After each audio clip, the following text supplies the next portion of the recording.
देखो आज नया कॉन्सेप्ट बताने जा रहे हैं, बिल्कुल ही आसान कॉन्सेप्ट है, देख लिया तो मान लो शायद ये भी पेपर में ना आ जाए। क्या बता रहे हैं, relation between arithmetic mean, geometric mean, harmonic mean of two numbers. यानी कि relation between arithmetic mean, geometric mean और harmonic mean of two numbers, यानी कि दो संख्याओं का हरात्मक माध्य और समांतर माध्य, गुणोत्तर माध्य, हरात्मक माध्य में संबंध है। मतलब कह रहा है कि समांतर माध्य, गुणोत्तर माध्य और हरात्मक माध्य में संबंध बताना है। तो कैसे अगर ऐसा क्वेश्चन आ जाए तो क्या करेंगे, देखो ये संबंध याद रखना, G square equal to A into H, या ऐसे लिख दो इसको ए एच, ठीक, ये याद रखना है, इसमें संबंध है। आप इनमें देखो, जी का मतलब है गुणोत्तर माध्य, ए का मतलब है अरिथमेटिक मीन मतलब समांतर माध्य, एच का मतलब है हार्मोनिक मीन यानी हरात्मक माध्य। हरात्मक माध्य श्रेणी पढ़ाया नहीं, जीपी का उल्टा हरात्मक होता है, मतलब कि समांतर श्रेणी का उल्टा हरात्मक श्रेणी होती है। ठीक, ये रिलेशन, इस रिलेशन को याद करना। इसे एक एग्जाम्पल करवा रहे हैं तो आपको बढ़िया समझ में आएगा। ये एक एग्जाम्पल है, इसको बता रहे हैं आपको।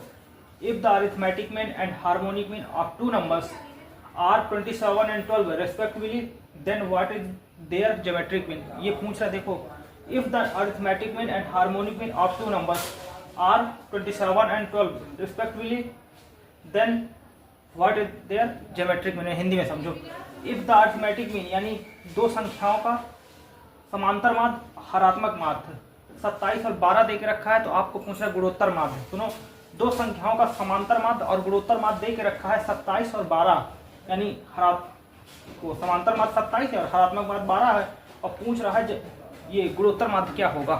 ये रिलेशन वही लगा दे, जी स्क्वायर इक्वल टू जो बताया था अभी आपको, ए इंटू एच, ये लगा दे। तो यह जी की वैल्यू पूछ रहा है, जी स्क्वायर की। ए का मतलब क्या है, समांतर माध्य, तो ए की वैल्यू कितना है 27, और हरात्मक माध्य की वैल्यू कितना है, हार्मोनिक मीन की वैल्यू कितना है, 12 है, 12 लिख देंगे। तो जी स्क्वायर कितना हो जाएगा, 12 सत्ते 84, हासिल लागे 8, गुणा कर रहे हैं, 12 सत्ते 84, हासिल लागे 8, 12 दिन 24, 36 2 32, 324। जी इक्वल टू कितना हो जाएगा, रूट 324, इतना तो आता ही होगा आप लोगों को, कहाँ का रूट 324। तो फिर जी की वैल्यू कितनी हो जाएगी, जी की वैल्यू 18 हो जाएगी। निकाल लेना रूट, अब रूट निकालना तो आता ही होगा, कच्चे 2 3 की बात है ना, तब भी बताना। ये देख लो, समझ लो दोबारा, हमने क्या लगाया है, हमको समांतर माध्य और हरात्मक माध्य की वैल्यू दे के रखी थी, ये जी गुणोत्तर माध्य पूछ रहा था, तो G square equal to A into H लगा दिए।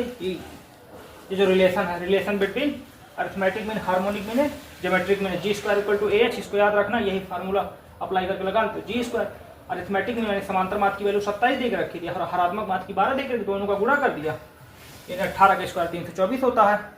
अभी आपको बिल्कुल आसान तरीके से स्क्वायर निकालना, क्यूब निकालना बिल्कुल चुटकियों में सिखा देंगे। देखो होमवर्क क्वेश्चन है आपका, क्या देख रखा है, if the arithmetic mean and harmonic mean of two numbers are 11 and 14 respectively, then what is their geometric mean. वही पूछ रहा है, हिंदी में सुन लो, दो संख्याओं का समांतर माध्य और हरात्मक माध्य देख रखा है 11 और 14, तो पूछ रहा है गुणोत्तर माध्य की वैल्यू क्या, वही लगा दें, G square equal to A into H.